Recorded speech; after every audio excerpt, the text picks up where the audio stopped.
જય હિન્દ મિત્રો, village physical defence એકેડેમીમાં તમારા બધા મિત્રોનું ફરીથી હાર્દિક સ્વાગત છે. તો કેમ છો બધા વિદ્યાર્થી મિત્રો? હોપ છો બધા મજામાં હશો. તો મિત્રો, ટીએ આર્મીનું રિઝલ્ટ આવી ગયું છે અને મને ઘણા વિદ્યાર્થીઓ પૂછતા હતા કે સર તમારા ગ્રુપમાંથી, તમારા એકેડેમીમાંથી કેટલા વિદ્યાર્થી ગયા છે અને કોનું ફાઇનલ થયું છે? તેમાંથી મેં તમને માહિતી તો આપી જ છે કે એમાંથી આપણે એક બોયઝનું પાસ થઈ ગયું છે, બરાબર ને ક્યાં આવ્યું છે એ બધી વસ્તુ આપણે એમની પાસેથી રૂબરૂ મળવાના છે. એક બોયઝને મેરિટમાં થોડુંક રહી ગયું કેમ કે એને બીમ ઓછા લાગ્યા હતા, બરાબર, તેના લીધે ફાઇનલ મેરિટમાં એનું આઉટ થઈ ગયું છે. એ બી હું એમના વિશે બી કહીશ તમને, બરાબર. અને જે બોયઝ પાસ થયો છે એમના વિશે પણ માહિતી આપીશ, બરાબર. આજે મારા જોડે બે સોલ્જરો છે, બરાબર. એક છે 2019 બેચનો સોલ્જર વિનય, બરાબર, કે જે જામનગરની ભરતીમાં પાસ થયેલો છે, બરાબર, અને હાલ એને 5 વર્ષની સર્વિસ થઈ ગઈ છે ઓલરેડી. એક બોયઝ આપણે ભુજવાળી ભરતી, બરાબર, યોગેશ, કે તમે વિડીયો જોયા છે. બે સગા ભાઈઓ, એક જ ઘરમાંથી બે સગા ભાઈઓ પાસ થયા, એમાંથી યોગેશ આજે છુટ્ટી ઉપર આવ્યો છે થોડાક દિવસની છુટ્ટી. તો શું કહેવાય, આજે બોયઝનો ટાઈમિંગ લીધો હતો ને, તો બધા સોલ્જરો બકઅપ કરવા માટે આવે છે. તો એ બંને સોલ્જર એમનું સ્વાગત કરશે, એમનું સન્માન કરશે અને પછી આપણે એમની પાસેથી એની પૂરેપૂરી સ્ટોરી મિત્રો જાણીશું કે મતલબ ક્યાંથી શરૂઆત કરી હતી અને ટીએ આર્મીમાં ફાઇનલ સિલેક્શન સુધી, કે જે ગુજરાતના વિદ્યાર્થીઓને ખ્યાલ જ નથી આવતો. ગુજરાતના વિદ્યાર્થીઓ વિચારે છે હજુ બી કે ભરતીમાં શું થશે, કેવું હોય છે, કેવું નહીં. આપણે બોય પાસ થઈને આવી ગયો ને ફાઇનલમાં પણ જતો રહ્યો છે, બરાબર. ઉંમર પૂરી થઈ ગઈ હતી છતાં પણ, બરાબર, એના પપ્પાની તબિયત સારી નથી, એવી કન્ડિશનની માહોલમાં એને પૂરેપૂરું બેસ્ટ આપ્યું એન્ડ એ માહોલમાં પણ એને તૈયારી છોડી નહીં અને એ માહોલમાં પણ એને પાસ થઈને બતાવી દીધું છે, બરાબર. તો આપણે પૂરેપૂરી વાતચીત કરવાના છે આમાં આપણે એમના છે, બરાબર. તો મિત્રો, જો સારું લાગે ને તો પ્લીઝ આ વિડીયોને લાઇક, શેર, સબસ્ક્રાઇબ જરૂરથી કરજો. એ ટીએ બોયઝ કે જે તૈયારી કરે છે આર્મીની, એની ઉંમર પૂરી થઈ ગઈ છે, તો એના માટે આ વિડીયો ખૂબ જ ફાયદારૂપ થવાનો છે. અને સાથે સાથે હું તમને એ બી વસ્તુ કહીશ કે ભરતી ક્યારે નેક્સ્ટ ભરતી ક્યારે આવશે, તો વિડીયોમાં છેલ્લે સુધી બન્યા રહેજો મિત્રો. તો ચાલો હવે વિડીયોની શરૂઆત કરીએ.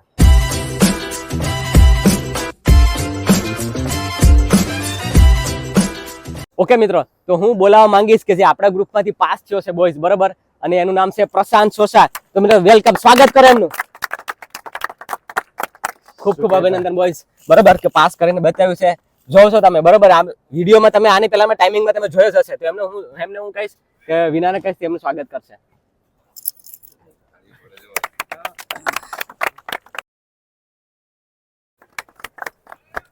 એન્ડ યસ મિત્રો, એન્ડ સ્વાગત યોગેશ ને કહીશ કે એમનું સ્વાગત કરે. ખૂબ ખૂબ અભિનંદન બોયઝ. તો મિત્રો, જે સ્ટોરી જે છે ને, હવે આપણે પ્રશાંત પાસેથી જાણીએ. તો મિત્રો, હવે આપણે પ્રશાંત પાસેથી જાણીએ કે કેવો રહ્યો અનુભવ. પહેલા તો ફર્સ્ટ ઓફ ઓલ ખૂબ ખૂબ અભિનંદન Prashant. Thank you so much. And કેવો છે અનુભવ, આ મતલબ ફીલ અંદરનું? ખુશ ઘરના બધા? બહુ મજા, ખુશ, હેપી. મતલબ આ વસ્તુ ટીએ આર્મી ને કોઈને કહે તો કોઈને ખબર નથી. બધા એમ કે આ કઈ આર્મી શું કે મને ખબર નથી કે શું હતું, ક્યાં હશે, કેવું હશે, કાઈ ખબર નથી. પણ તો ગયા પાસ થયા ને પછી ખબર પડી કે ના, ટીએ પર હોય છે. યસ, ગુજરાતના વિદ્યાર્થીઓને ખ્યાલ નથી આવતો. મેં મારો વિડીયો પહેલો ગુજરાતીમાં પહેલો વિડીયો બનાવી અને અપલોડ કર્યો ને, તો આખું ગુજરાત આપણું કનેક્ટ થયું હતું એમાં કે ભાઈ ટીઆર ની ભરતી અમારે સર કરવી છે. પણ ત્યાં સુધી હું થયું કેવું ખબર છે કે ભરતી આવી ગઈ હતી અને ટાઈમ બહુ હતો ને, એટલે લોકોને તૈયારી માટે ટાઈમ નતો મળ્યો, બરાબર. પણ પ્રશાંતને તૈયારી અપ ટુ ડેટ અને માહિતી હું આપતો રહ્યો ને, એ તૈયારી ચાલુ હતી, બધું કે છે આપણે. શરૂઆત મતલબ કે જ્યાંથી આર્મીનું સપનું જોવાનું શરૂ કર્યું એન્ડ સપનું પૂરું થઈ ગયું ઉંમરના લીધે, તો એની આખી જર્ની મને પેલા તો કે બધા વિદ્યાર્થીઓને આપણે ફર્સ્ટ ભરતી તો જામનગર વાળી હતી. જામનગર વાળી ભરતી હતી, હા, જેમાં હું ચેસમાં રહી ગયો હતો, ચેસમાં આઉટ થઈ ગયો હતો. ઓકે, પછી મેં દ્વારકા વાળી ભરતી આવી ને પછી અલ્પેશભાઈ નું ગ્રુપ જોઈન કર્યું. પછી અહીંયા બધા તૈયારી કરતા, રિપીટેશન મારતા, અને પછી દ્વારકા વળતી ક્લિયર કરી. શું એમાં એક્સેલન્ટ હતું? હા, એક્સેલન્ટ હતું. પછી એ થઈ ગયું. પછી એક્ઝામ તો કે અગ્નિવીર યોજના આવવાની હતું ને એ બધું હતું, તો એક્ઝામ કેન્સલ કરી. હા, ભરતી જ રદ કરી. પછી ફર્સ્ટ અગ્નિવીર આવી. જેમાં 1 વર્ષ હતું, બધાને +2 કર્યા હતા, તો 1 વર્ષ તો એ ભરતી કરી, તેમાં ક્લિયર થયું. પણ એમાં ફાઇનલ મેરિટમાં આઉટ થઈ ગયા. મિત્રો, હું અહીંયા તમને કહેવા માંગીશ કે પ્રશાંતે હરેક ભરતીમાં એક્સેલન્ટ માર્યું ને 100 માંથી 100 મેરિટ માર્યું છે. એના માટે તાળી પાડવી છે મિત્રો. આ કઈ આસાન નથી, આસાન નથી હોતું, બરાબર. કેમ કે એ સમયમાં ભરતી ખબર છે ને કેટલા 350, 250, 300, બરાબર. જેમાંથી આપણે એક બોય અહીંયા હાજર છે, વિનય, બરાબર, કે એને બી બેસ્ટમાં બેસ્ટ આપીને એ ભરતીમાં પાસ થયો છે. હવે તો ઓછા વિદ્યાર્થીઓ હોય, 100, 150, અને એ માહોલમાં એને એક્સિલન્ટ, હરેક બેચમાં એક્સિલન્ટ પાડ્યું છે. એન્ડ શું કહેવાય કે એમાં ભરતી પાસ કરી છે. લાસ્ટ ભરતી જે હતી તારી ઉંમરની જે છેલ્લી ભરતી હતી એમાં ઘરની થોડીક પપ્પાની તબિયત સારી નહોતી, થોડુંક બધું ટેન્શન અને એ માહોલમાંથી હું નીકળ્યો. પછી મેં જોબ શરૂ કરી એઝ એ જીમ ટ્રેનર. વર્ષ દિવસ પછી તૈયારી ચાલુ રાખી. મિત્રો જ્યારે છેલ્લી ભરતી હતી મને હજી યાદ છે કે રિઝલ્ટ આવ્યું ને આપણા જે બોયઝ હતા એમાં અક્ષય હતો, બરાબર, રાજુ. તો રાજુને મેડિકલમાં અનફિટ કરી નાખ્યો હતો. પછી બે બોયઝ આપણે જે બી બોયઝ ને મેં દોડાવ્યા હતા, બરાબર, એ 3 થી 4 ફાઇનલ સુધી પહોંચ્યા હતા. જ્યારે એનું રિઝલ્ટ આવ્યું ને, બરાબર, ત્યારે પ્રશાંતનું રિઝલ્ટ અને અક્ષયનું રિઝલ્ટ જ્યારે મતલબ આવ્યું નહીં, એ એટલા ટેન્શનમાં આવી જાય. ખાસ પ્રશાંત 12 ગામથી મેં રાજુને ફોન કર્યો, મેં કીધું એને તું ડાયરેક્ટ ઘરે લેતા આવ. એ બાર રિઝલ્ટ આવ્યું જ્યારે ફૂલ શું કહેવાય કે બારોબાર હતો, ત્યાંથી મેં રાજુને કીધું મેં કીધું ઘરે લેતા આવ એમને, બરાબર.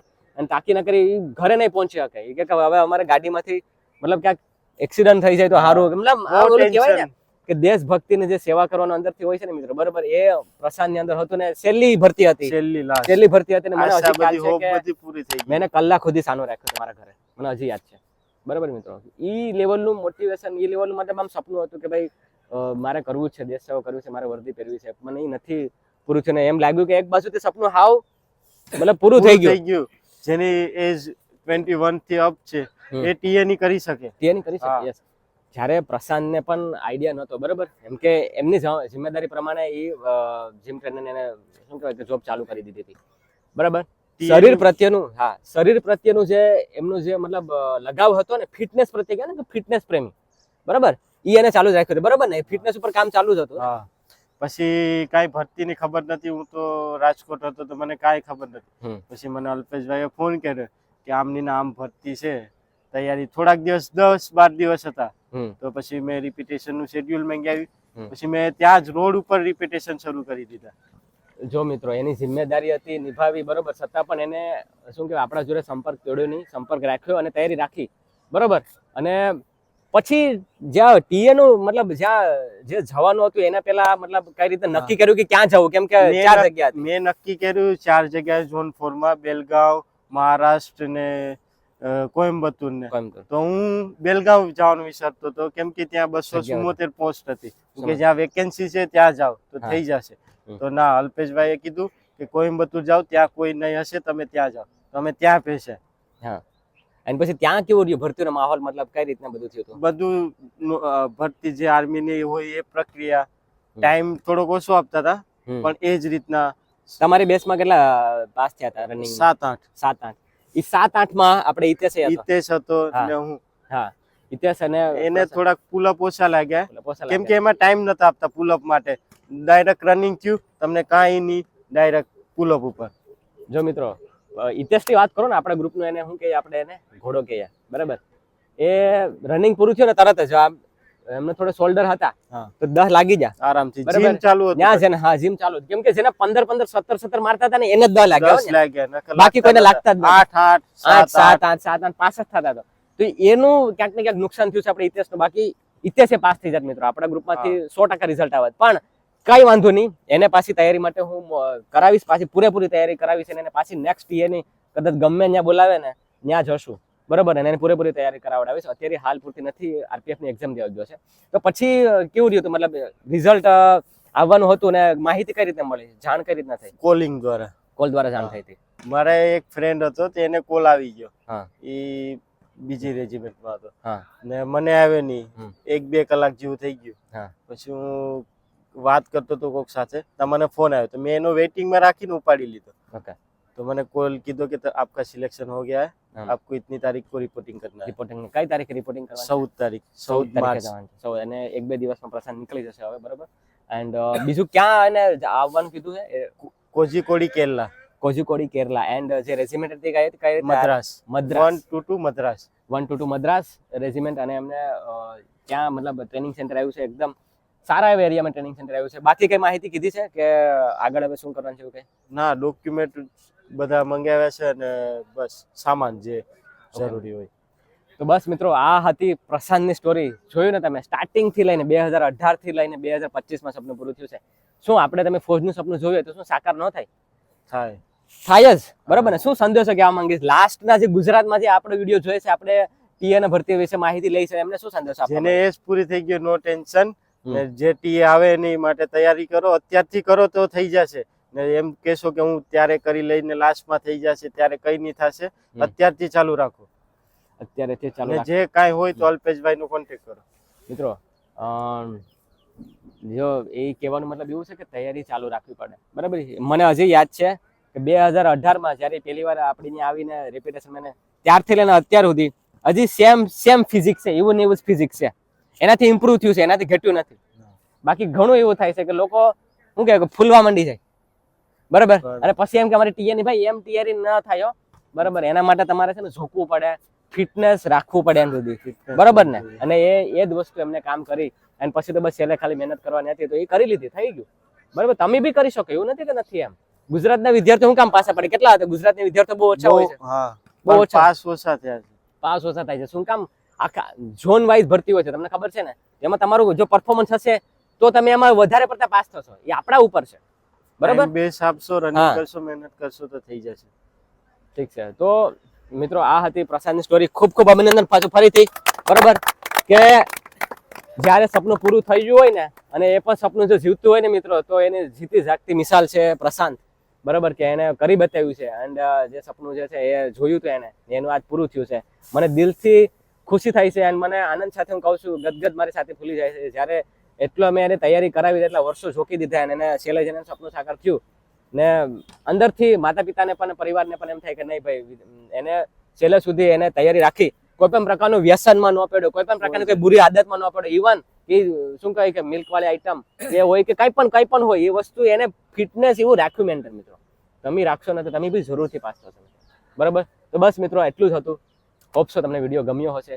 પ્લીઝ અગર જો ગમ્યો હોય તો પ્લીઝ એ ટીએ ના બંદા અને જે ટીએ ની તૈયારી કરે છે ને એના જોડે વિડીયો જરૂરથી શેર કરાવડાવજો, બરાબર. હું એન્ડ અમારો સોલ્જર વતી તમારો ખૂબ ખૂબ આભાર વ્યક્ત કરું છું. એન્ડ જે બી જવા માટે તૈયારી કરે છે તો એને મારા ઓલ ધ બેસ્ટ વિશિસ. તમે અહીંયા આવીને બી તૈયારી કરી શકો મિત્રો, વેલકમ. એમના માટે સ્વાગત છે. એન્ડ જો તમે જ્યાં બી તૈયારી કરો ત્યાં બી તમારું બેસ્ટ આપો મિત્રો, બરાબર. તો બસ એટલું જ હતું મિત્રો. મળ્યા પાછા ફરીથી બીજા એક વિડીયોમાં. ત્યાં સુધી હું રજા લઉં છું. જય હિન્દ.